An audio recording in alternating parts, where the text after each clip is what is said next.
Amen. Prenez place. Soyez bénis, vous qui êtes ici ou à distance. La parole de Dieu déclare que là où 2 ou 3 sont réunis en son nom, il est au milieu d'eux. Donc, nous avons l'assurance qu'il est au milieu de nous pour nous faire encore du bien. Nous allons poursuivre notre marche de sanctification, parce que pour marcher avec Dieu, il faut être propre. Et au niveau du vêtement, tout blanc. Mais la tête aussi dedans, ça doit être bien. Ah ouais. Parce que l'un ne va pas sans l'autre. Non, non, non. Et j'ai même déjà dit un jour que à l'école ou au travail, quelqu'un peut être bien habillé. Mais lorsqu'on va lui poser une question et que les gens vont se rendre compte que derrière ces jolis vêtements-là, c'est vide, même le vêtement tout blanc dans les cerveaux des autres devient noir, sale. Sale, ça ne sert pas. On pensait qu'il était propre, au fond, il est sale. Il ne connaît rien. Donc, nous voulons vraiment éviter de nous endormir, éviter de tomber dans certaines erreurs ou de rester dans certaines erreurs. Et puis surtout, éviter de suivre soit ce qui nous endort ou soit ce qui ne nous arrange pas au final. La Bible déclare en 2 Jean chapitre 9, il est dit ceci. 2 Jean verset 9 plutôt. Prenez garde à vous-même, afin que vous ne perdiez pas le fruit de votre travail, mais que vous receviez une pleine récompense. On n'a pas dit la récompense de Dieu. Elle n'est pas au 10e, elle n'est pas au 2. Non, non, non. C'est une récompense qui ne peut être que pleine. Voilà. Verset 9. Quiconque va plus loin et ne demeure pas dans la doctrine de Christ n'a point Dieu. Tu entends ça? Quiconque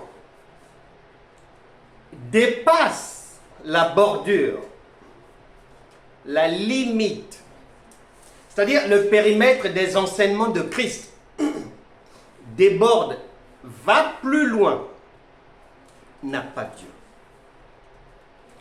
Ça veut aussi dire que quiconque, au lieu d'arriver jusqu'à Christ, reste derrière là-bas, chez les Moïse, les Esther, tout ce monde-là, s'il reste derrière, c'est pas bon.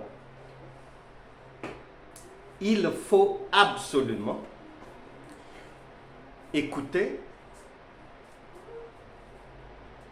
comprendre et pratiquer la doctrine de Christ, ce que Christ a dit, ce que Christ a fait pour demeurer au bon endroit et avoir Dieu. Je reprends. Peut-être que je n'avais pas parlé assez fort, quelqu'un dira que non, je n'avais pas bien compris. Donc je reprends. Prenez garde à vous-même. On ne dit pas aux autres. Non, non, non, non. Chacun est responsable de lui-même. Prenez garde à vous-même, afin que vous ne perdiez pas le fruit de votre travail. C'est-à-dire qu'il faut vérifier. Tout ce que tu fais depuis 30, 20, 15 ans, vérifie bien. Si la récompense, tu es en train de la manger ou pas. Mais que vous receviez une pleine récompense. Quiconque, et on explique maintenant dans quelle mesure, pourquoi est-ce que quelqu'un peut passer à côté de la vie éternelle, peut passer à côté de son héritage, peut passer à côté de l'essentiel de la vie. On précise, quiconque va plus loin et ne demeure pas dans la doctrine de Christ. Exemple, tu n'as pas vu Christ dire à quelqu'un, va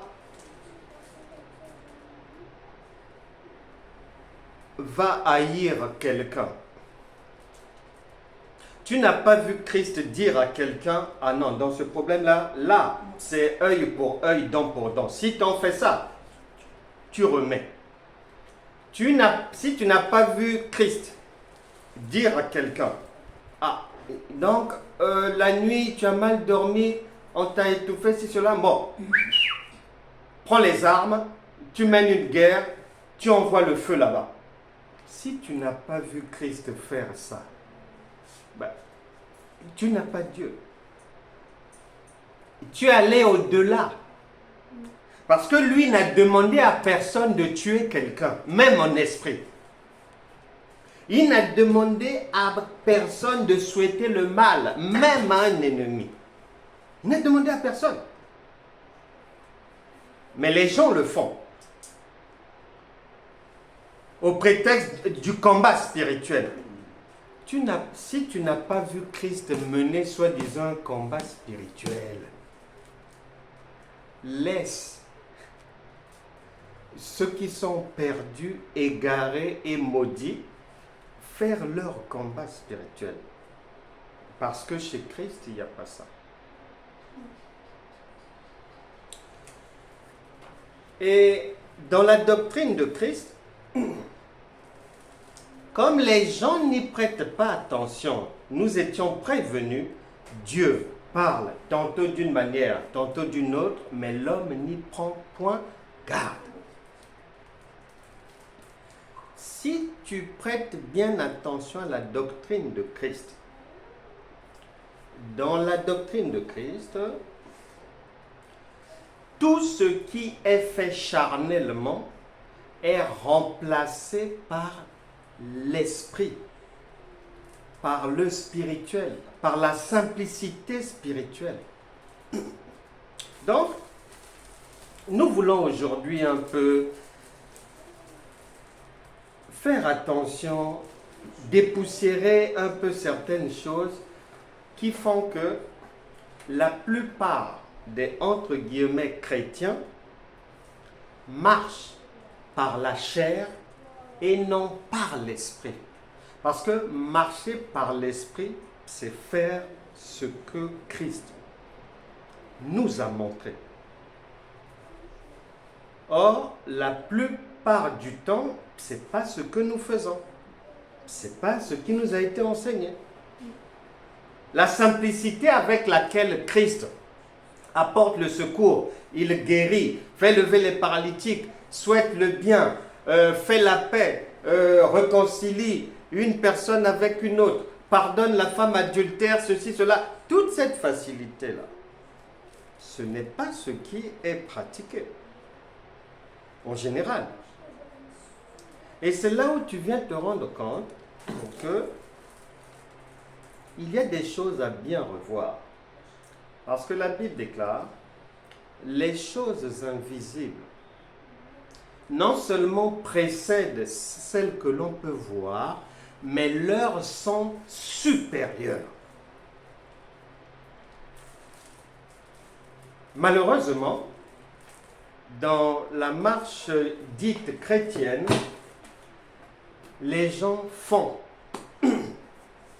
et agissent, parlent, étudient beaucoup plus des choses charnelles, humaines, et ne font pas suffisamment place aux au spirituel. Or, le fait de ne pas laisser la place au spirituel, ça veut dire empêcher le Saint-Esprit d'agir.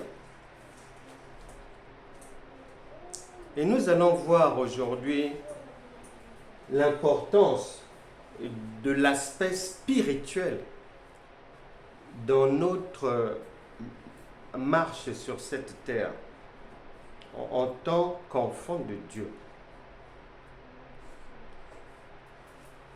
Et on va s'appuyer sur un texte dans 2 Rois chapitre 6. J'introduis en disant que, non, en rappelant d'abord que ce qu'on va lire là, tu ne peux pas considérer ça comme un récit des temps passés. Non. Matthieu chapitre 24, verset 35, te l'interdit. Voilà. Tu ne peux pas aussi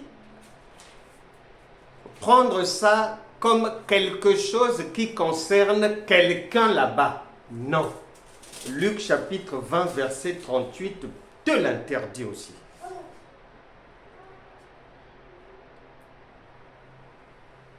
L'armée d'Israël est en difficulté.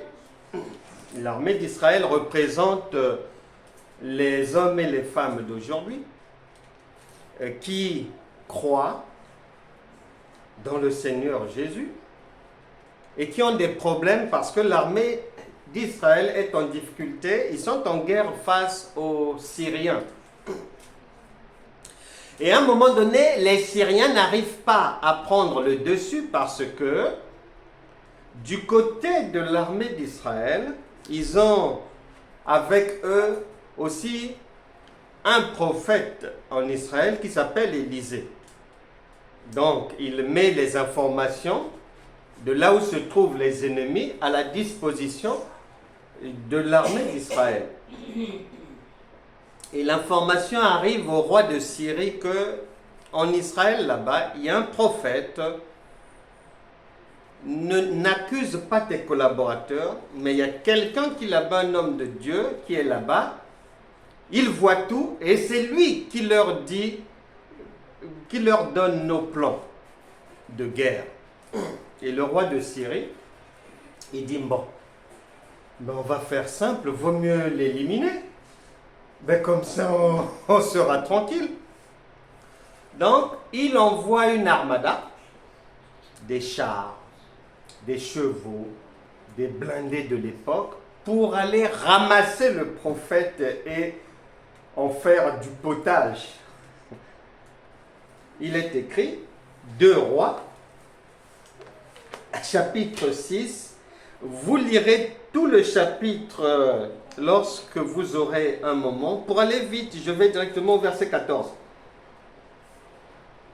Non, verset 13. Et le roi de Syrie, dit, allez et voyez où il est, et je le ferai prendre. On vint lui dire, voici, il est à Dothan.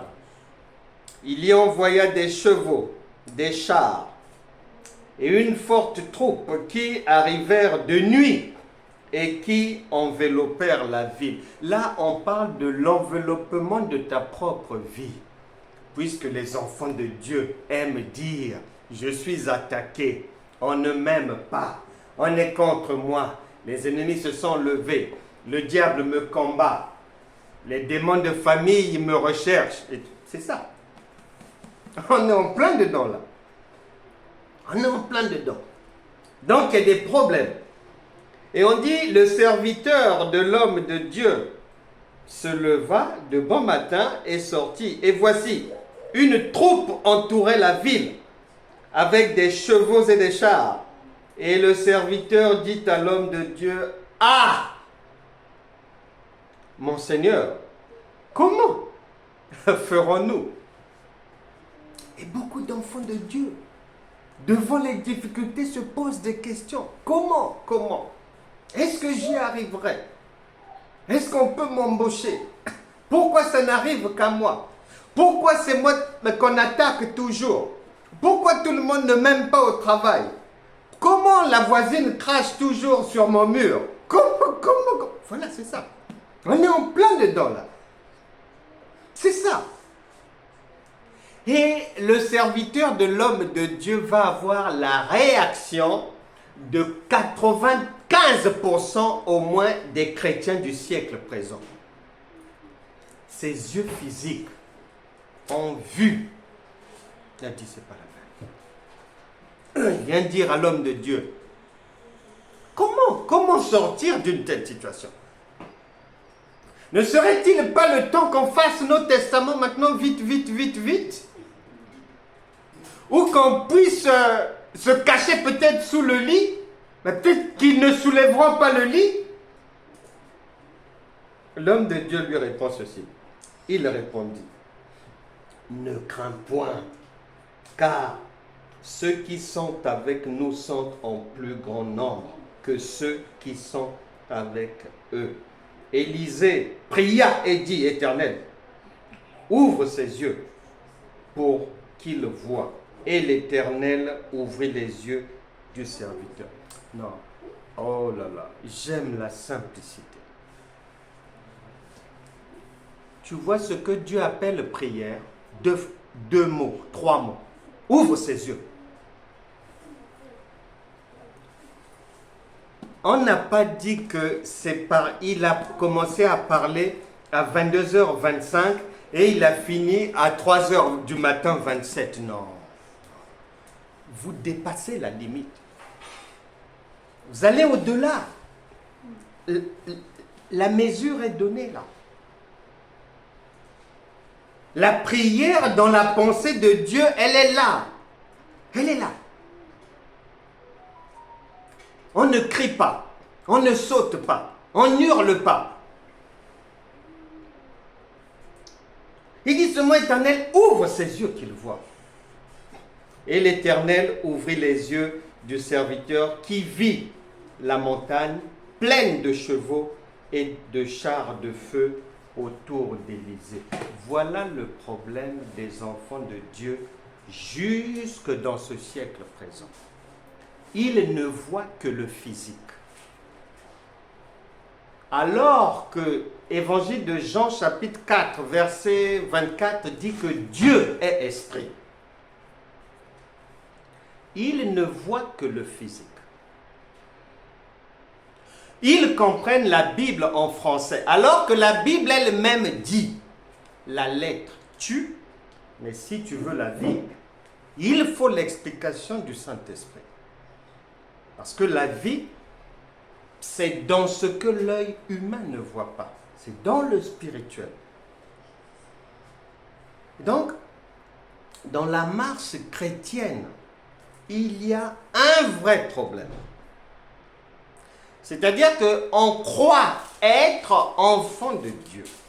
On croit être spirituel, or, on ne l'est pas. Parce que dans le corps du chrétien, dans son identité, dans tout ce qu'il va faire, dire, penser, croire et considérer, dans sa manière de faire pour obtenir l'assistance du Saint-Esprit, du résultat, la partie humaine et charnelle prend plus de 80% de l'espace. Or, il faut que cette courbe soit complètement inversée parce que Christ se trouve dans le spirituel. Christ se trouve dans la partie spirituelle. Et la Bible précise bien, au commencement, Dieu créa les cieux. Et ensuite la terre. Les cieux, c'est ce qui est invisible. Mais c'est plus réel encore que ce que mes yeux peuvent voir. La plupart des enfants de Dieu sont en échec parce que ils pensent être spirituels, alors que dans la réalité, ils ont une pratique digne de saint Thomas. Ils jeûnent, ils prient, ils sautent, ils parlent matin, midi, soir en langue, ça gesticule, ça ceci, cela. Tout ça là, ça relève de la partie humaine, charnelle. Il n'y a rien de spirituel là. Il n'y a rien de spirituel. Et l'apôtre Paul nous avait éclairé en disant, écoutez, le plus important, c'est d'être fortifié dans l'homme intérieur. C'est à l'intérieur. On doit s'habituer à croire beaucoup plus à ce que nos yeux ne voient pas qu'à ce que nos yeux voient. Parce que Dieu est esprit, le Saint-Esprit. On dit bien Saint-Esprit. Il travaille d'abord dans la sphère, son quartier général se passe dans l'invisible. Et il vient dans le visible après.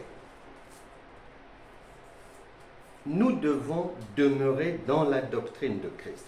Et plusieurs paroles nous alertent, nous mettent en garde. Mais les enfants de Dieu ne prêtent pas attention à cela. Luc chapitre 20, verset 21. Le royaume de Dieu ne vient pas de manière à éblouir les regards. C'est-à-dire que l'intervention du Saint-Esprit, le travail que le Saint-Esprit va faire, n'attend pas que tes yeux puissent voir. Non. Ça ne marche pas comme ça. Matthieu chapitre 13, versets 10 à 17. On nous informe de nouveau que, attention, même lorsque le Saint-Esprit parle, c'est en parabole.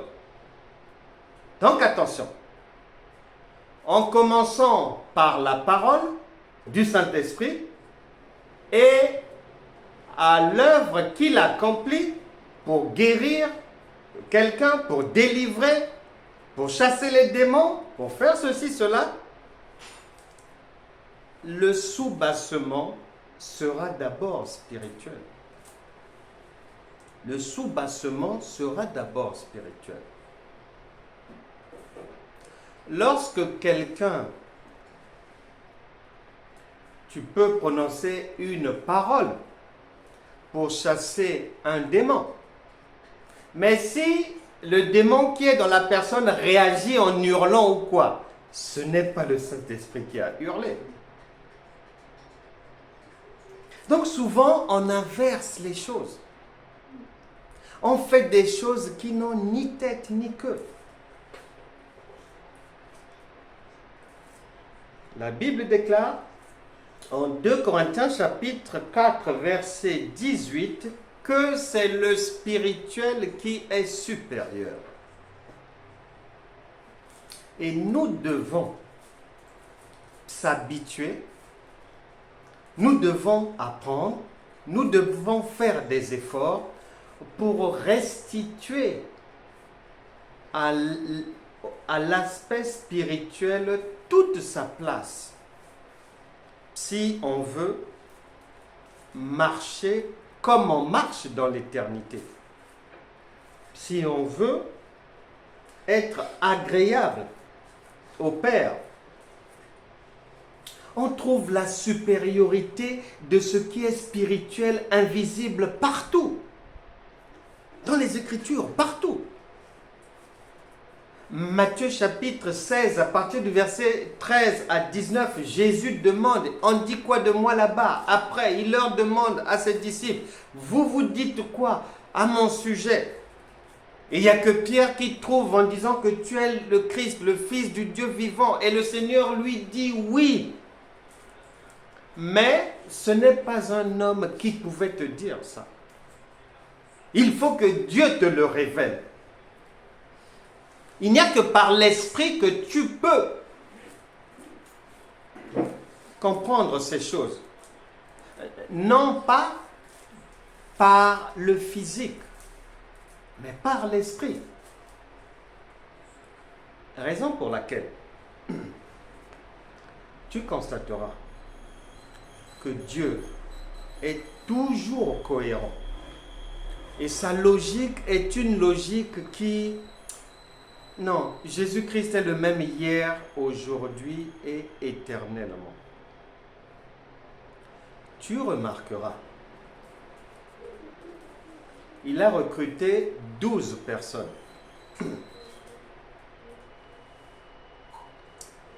Il les a formées puis envoyées matin, midi, soir. Sache que sur les 12, le Saint-Esprit a voulu uniquement nous faire part ou que l'on s'appuie sur le travail de 3 apôtres seulement. Pierre, Jean, Jacques. Les 9 autres, hormis Judas, d'une manière globale, on savait qu'il avait dans la poche le ministère du mal, oui. Mais les autres, aucun compte rendu sur leur travail. Mais si tu te poses la question pourquoi, le Saint-Esprit viendra t'éclairer que si tu observes bien Jacques, Pierre et Jean, le travail qu'ils ont eu à faire était spirituel. Était spirituel. Ils ont manifesté la puissance du Saint-Esprit.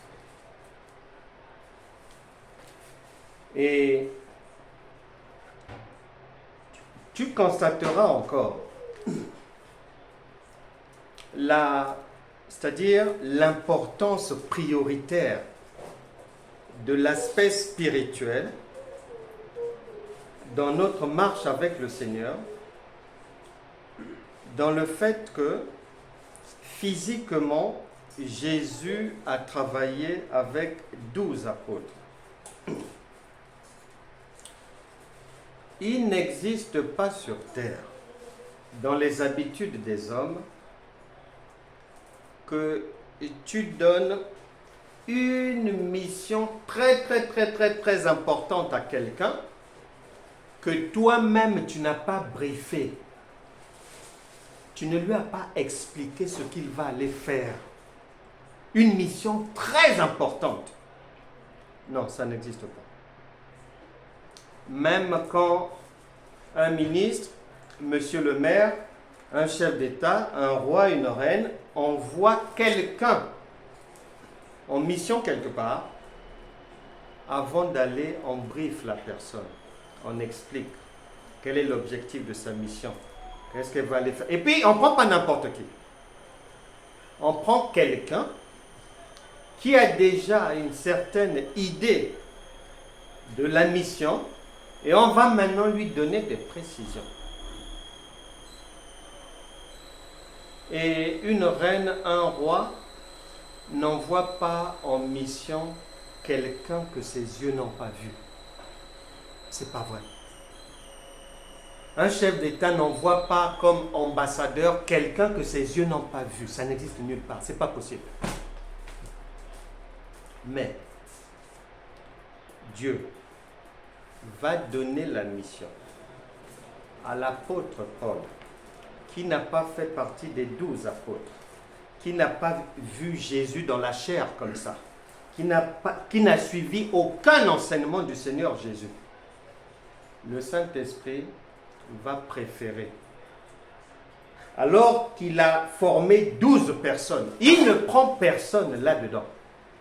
Il attend plus tard l'arrivée de l'apôtre Paul pour lui confier la mission d'écrire les 3/4 du Nouveau Testament. ça te confirme encore que dans la pensée de Dieu, ce qui est spirituel, ce qui est invisible, c'est la priorité. Eux, les 12, ont été enseignés physiquement. Mais écoute ce que l'apôtre Paul va dire dans Galates chapitre 1. Il va dire ceci, Galates chapitre 1, verset 11. Je vous déclare, frères, que l'évangile qui a été annoncé par moi n'est pas de l'homme. Les Pierre, les Thomas, les Judas, ils ont eu un évangile donné par l'homme. Mais Paul, non. Car je ne l'ai reçu ni appris d'un homme, mais par une révélation de Jésus-Christ. C'est spirituel. C'est spirituellement qu'il a été enseigné sur ce qu'il devait nous transmettre de la part du Saint-Esprit comme connaissance jusqu'aujourd'hui. Donc, celui qui a la connaissance révélée,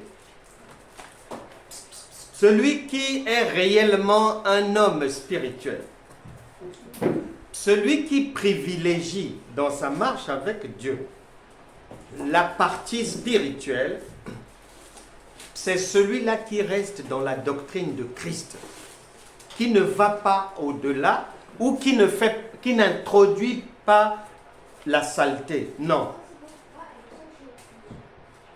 Et nous devons bien savoir, mes bien-aimés, que les choses de Dieu sont saintes.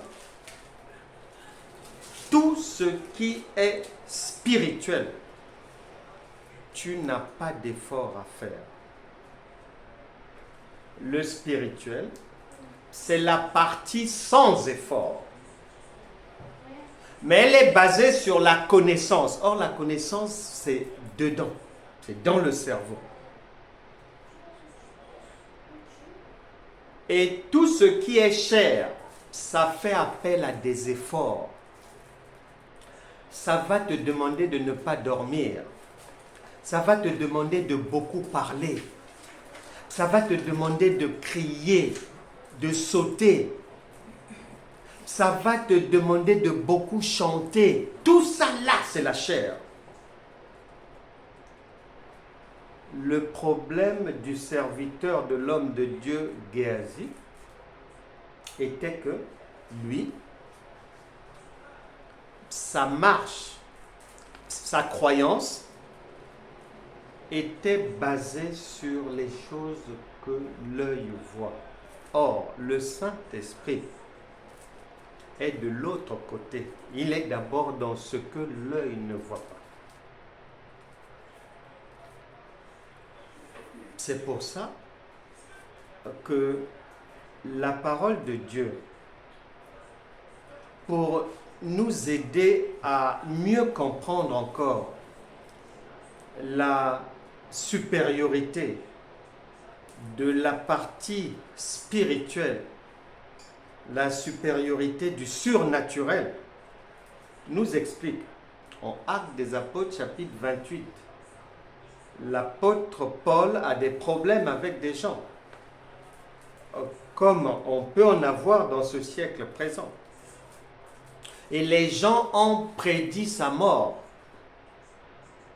Et il est en difficulté.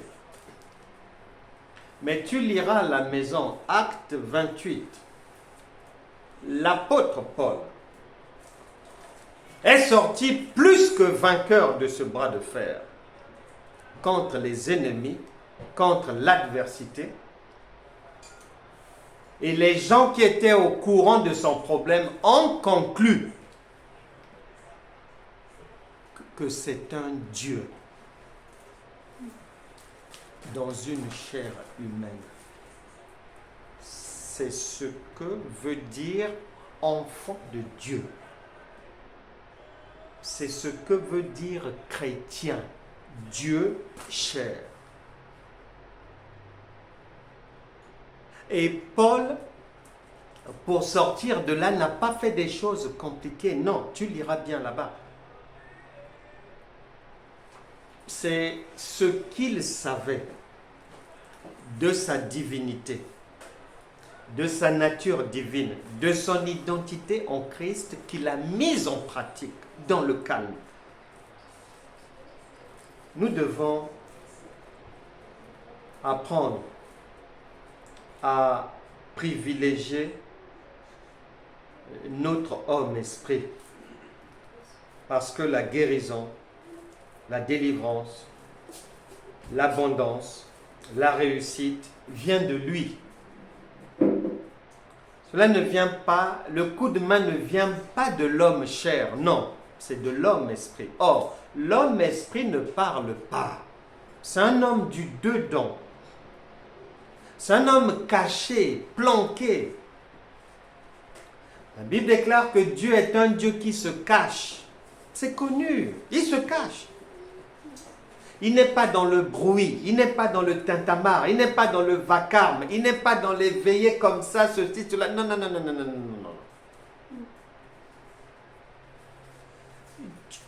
Tu ne peux pas ramasser le bruit, les danses, tout ça là de Moïse et venir mettre ça dans la doctrine de Christ. Mais non. Moïse lui-même avait prévenu ses frères que Dieu vous donnera un prophète. Et lui, vous l'écouterez dans tout ce qu'il vous dira. Moïse lui-même dit qu'il viendra, il va venir, tourner vos regards vers lui. Maintenant, les gens qui doivent tourner les regards vers Christ et demeurer dans sa doctrine, par malédiction ou par folie, par égarement, se tournent vers Moïse, alors que Moïse avait déjà envoyé la chose là-bas. C'est pour ça que les gens sont dans des problèmes sérieux. Ils se lèvent la nuit. Il faut prier soit de minuit à 1h, d'autres c'est de minuit à 3h, d'autres quand tu poses la question, mais tu es obligé de te lever à minuit pour prier, pourquoi? Oh non, les sorciers commencent le travail à minuit. Oh! Oh là, oh là, oh là, oh là. Les sorciers commencent le travail à minuit. Jésus ne nous a pas donné cette information. Nous n'avons pas reçu cette information. On n'a pas vu Jésus aller en embuscade, se mettre quelque part à minuit et puis attendre, compter, -5, -3, -4, -2. Allez, envoyez. Non. Non, il faut laisser les gens dormir. Pardon. Le royaume de Dieu, c'est un royaume du repos. Il y a des gens qui se rident le visage parce que ça fait des années, il faut prier de minuit à 6h du matin, d'autres de minuit à 4h, mais comme on le faisait nous-mêmes. L'autre jour, j'ai rigolé. J'ai vraiment rigolé. J'ai écouté comme on apprend de tout sur cette terre, et j'ai écouté un pasteur qui enseigne la mort, la lettre. Dans ses enseignements, on commence par le diable, on passe par les ennemis, on passe par les faux amis, on passe par les démons, on passe par les fausses sœurs et on atterrit, on finit avec le diable encore. Ça, c'est l'enseignement. Et après, maintenant, ça se termine par la prière. Dans la prière, maintenant, il faut que le Seigneur Jésus vienne vous délivrer. J'ai rigolé. Alors que ça fait des années qu'il est dans son enseignement. Démon, diable, ennemi, adversaire, ennemi dans la famille, ennemi au travail, faut combattre, faut se lever, guerre spirituelle, ceci, cela. J'ai rigolé, je l'ai entendu dire à ses brebis, ah, est-ce que vous n'avez pas remarqué que les chrétiens souffrent beaucoup?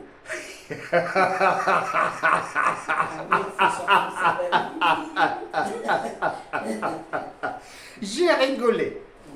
Voilà quelqu'un qui vient se rendre compte plusieurs années après que les gens ne sont pas encore sortis de l'esclavage.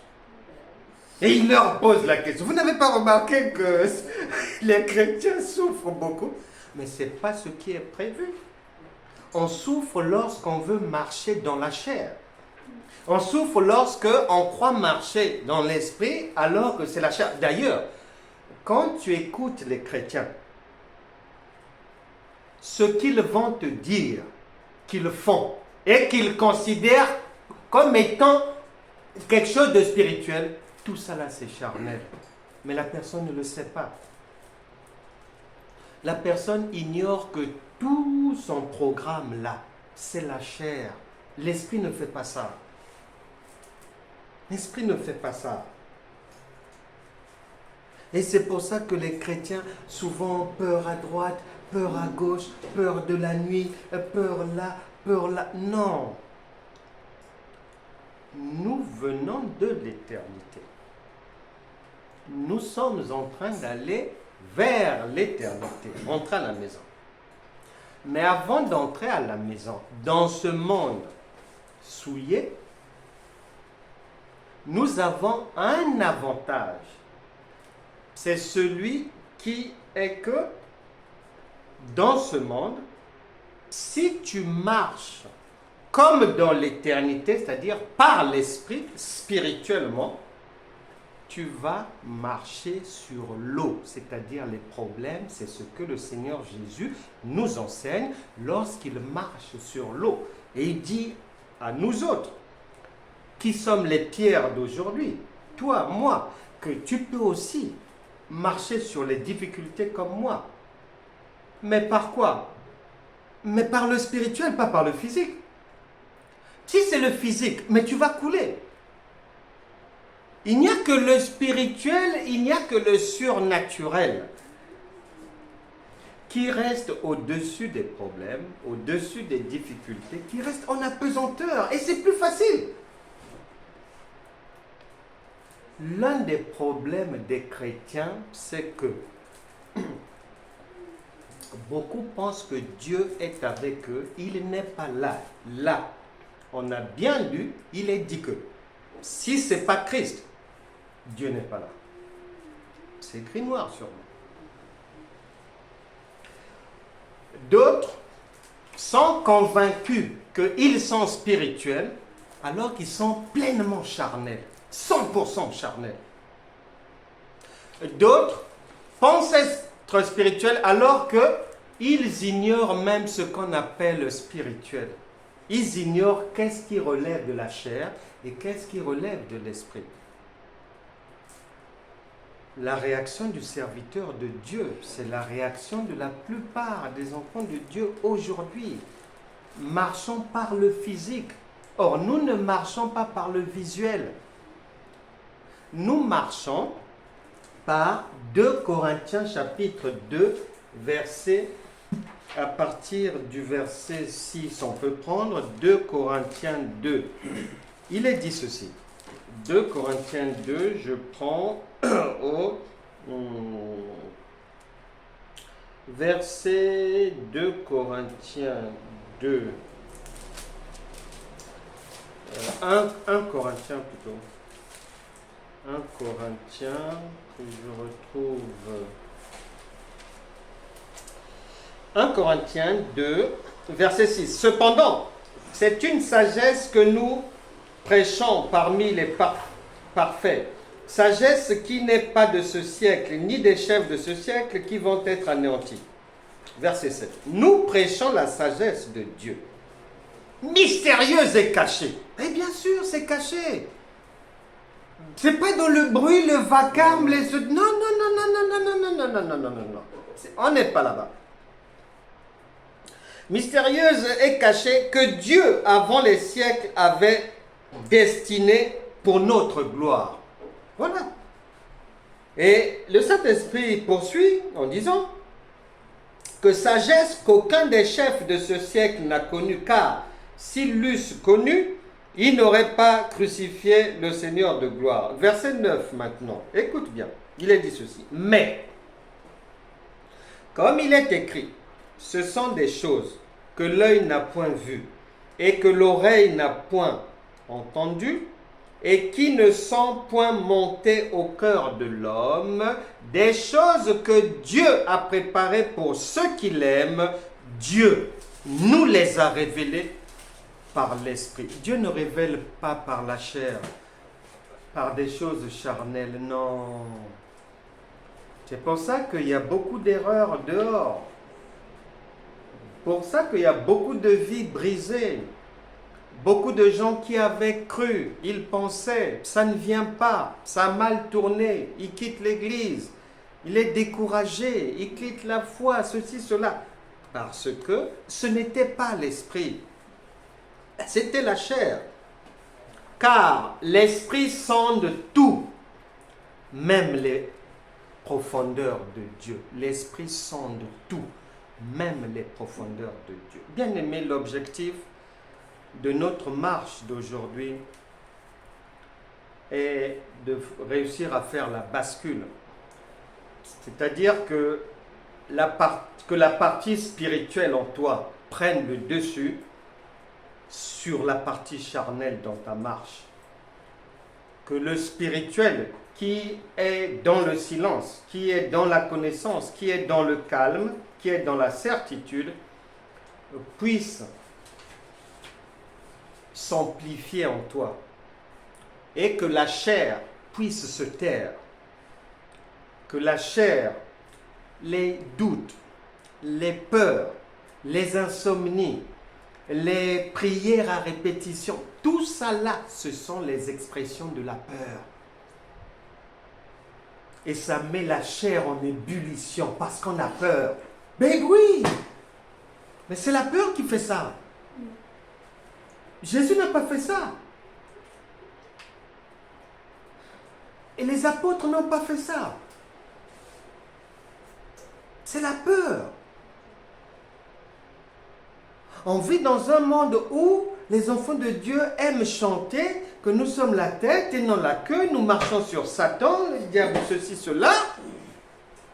Mais quand tu essaies de t'asseoir, tu croises les bras, tu observes bien, tu te rends compte que après avoir bien chanté, les actes, les réactions vont venir complètement briser tout ce que la bouche avait eu à dire, détruire. J'ai un ami pasteur. Un jour, il est allé prêcher quelque part. Maintenant, là où il est allé prêcher, le pasteur qu'il avait reçu, mon ami ne savait, ignorait la situation. Le pasteur qu'il avait reçu était en opposition dans le secteur avec d'autres personnes. Et donc, ils ont voulu, mais comment on dit, mettre le boxon un dimanche et interrompre le culte. Et avant que mon ami ne prêche, le pasteur l'a appelé dans son bureau pour lui dire: on vient de m'informer que ceux qui nous attaquent habituellement sont là. Ils ont dit qu'il ne faut pas que tu prêches, sinon aujourd'hui là, ils vont te faire la peau. Et mon ami dira que à ce moment-là, dans son esprit, le Saint-Esprit lui a rappelé la parole que nous venons de lire ce soir. 2 Rois chapitre 6. Et puis, dans Jérémie là-bas, Jérémie aussi avait eu des problèmes et il avait dit quoi? Un homme comme moi fuir. Mais non. Et donc, mon ami va dire au pasteur, laisse-moi faire ce pourquoi je suis venu prêcher la parole. Quand je vais finir, on verra. À ce moment-là, on va gérer ces menaces-là. Pendant qu'il prêchait, dehors ça chauffait. Les gens ont retroussé des gens. Les gens étaient en ébullition. D'autres avaient des bâtons, d'autres avaient des battes de baseball. C'était la guerre dans le quartier. Il finit de prêcher, il finit son service, le pasteur vient le supplier, pardon. Viens, on passe par derrière, on te fait monter, tu fais le mur, tu pars. Il dit, mais ma voiture est là. Pardon, laisse ta voiture, tu reviendras même demain ou après. Il a dit, non, non, non, non, non. Donc, un pasteur en train de tout faire pour convaincre l'autre, non, fuis la foule. Bon, si un pasteur déjà, avec ses collaborateurs, réagissent comme le serviteur de Dieu, ce qu'ils ont vu, ah, c'est pas la peine, effrayé à fond la caisse, mais à combien plus forte raison le né de nouveau qui vient d'arriver dans le Seigneur. Mon ami a dit non.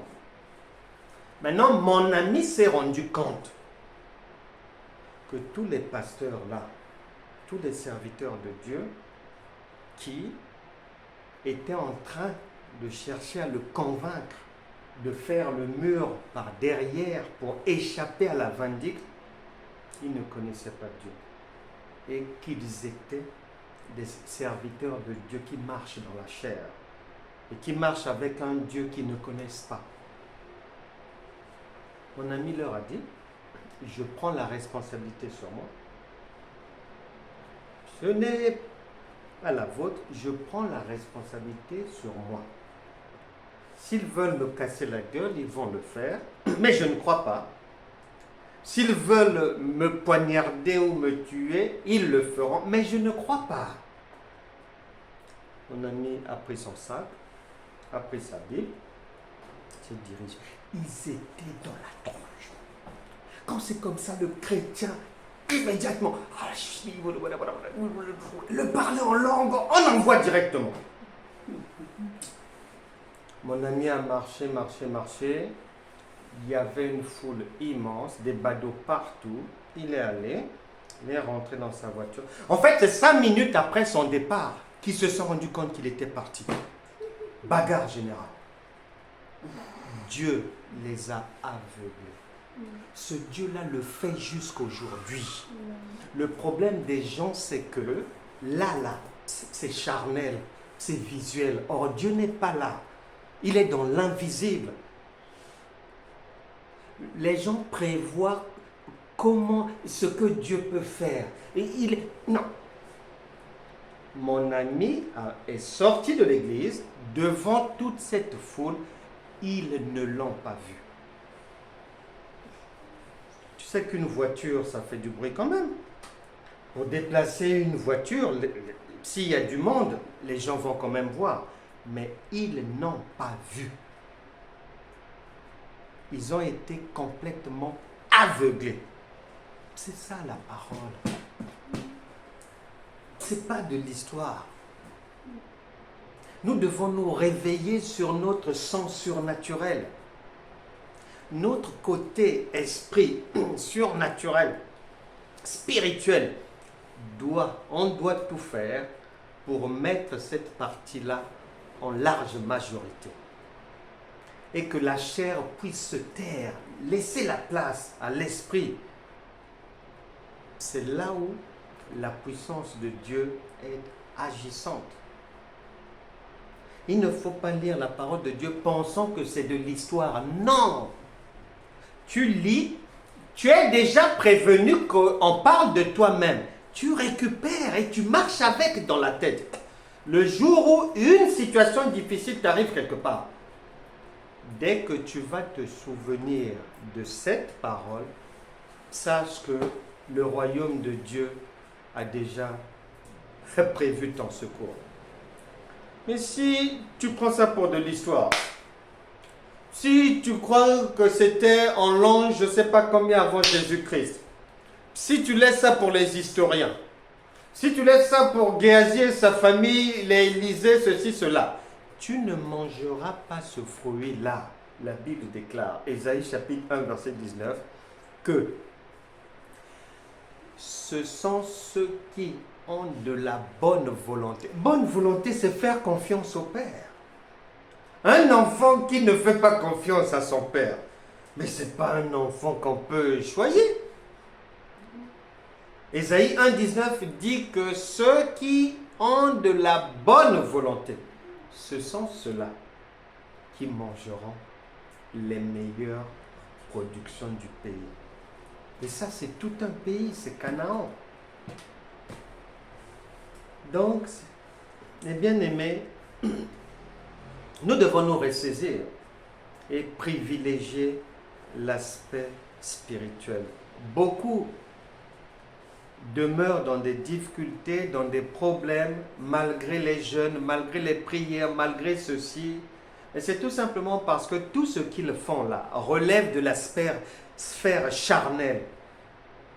Or, c'est la sphère spirituelle qui est l'ambulancier. Le pompier, c'est le spirituel, ce n'est pas le physique. Même si le physique va finalement te venir en aide, mais il faut que le spirituel lui donne l'autorisation de le faire. Que chacun revoie ses voies, revoie sa marche, pour que l'homme-esprit en chacun puisse être devant,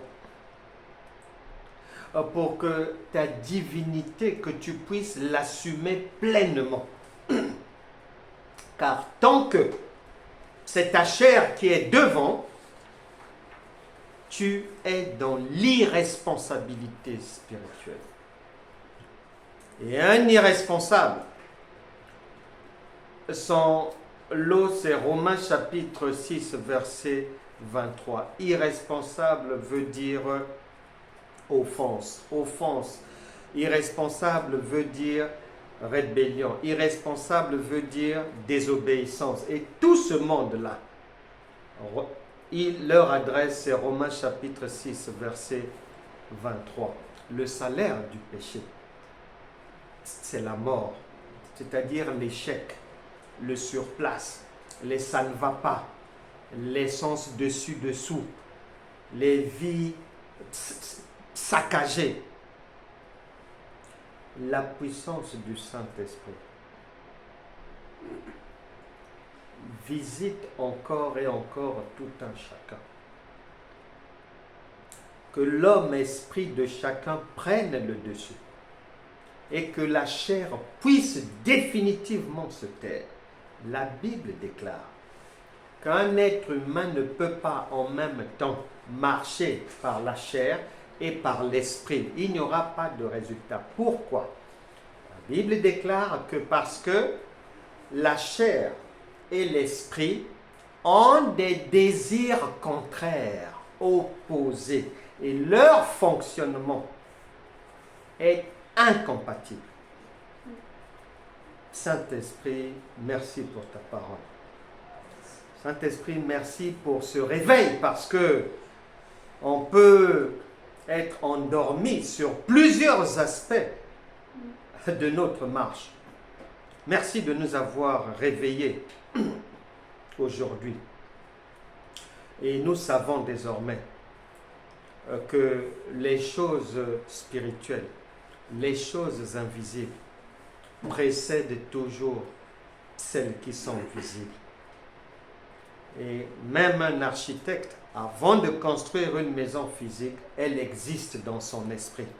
Elle existe d'abord dans ses pensées. Sinon, elle ne peut pas devenir physique. Saint-Esprit, merci pour ta parole. Merci pour cet éclairage, cette lumière qui permet à chacun de se réveiller et de réveiller son âme-esprit qui était endormi, qui était en veilleuse. Vous êtes la lumière du monde.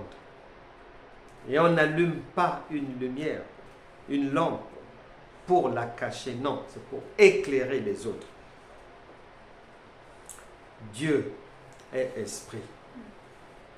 Que l'esprit divin en chacun prenne les devants à partir d'aujourd'hui. Et que chacun retienne bien que tout ce qui vient de l'esprit n'est sujet à aucun effort physique. Saint-Esprit, merci pour ta bonté. Nous croyons que toute difficulté qui persistait dans la vie de quelqu'un, du fait de la supériorité de la chair dans sa marche, nous croyons qu'à partir d'aujourd'hui, cette tendance est renversée. Toute difficulté quitte la vie de tout un chacun maintenant. Que les ténèbres partent, que la guérison vienne, que la grâce divine devienne une réalité, que chacun porte désormais du fruit à partir de son esprit, que la puissance de la résurrection de Christ devienne une réalité dans les vies de tout un chacun. Que l'aveugle puisse voir, que les morts ressuscitent, que les situations inespérées, que quiconque rencontre trouve une solution à partir d'aujourd'hui. Que tout malade soit guéri de toutes sortes de maladies. Que les paralytiques marchent, que le diabète s'en aille, que le cancer vous quitte, que la cécité vous quitte, les problèmes aux yeux vous quittent, problèmes au dos, les sciatiques, les douleurs lombaires, douleurs aux vertèbres vous quittent au nom puissant de Jésus. Que la grâce de Dieu vous précède en tout lieu. Que les miracles de Dieu vous accompagnent, jour après jour, au nom puissant de Jésus. Amen. Amen.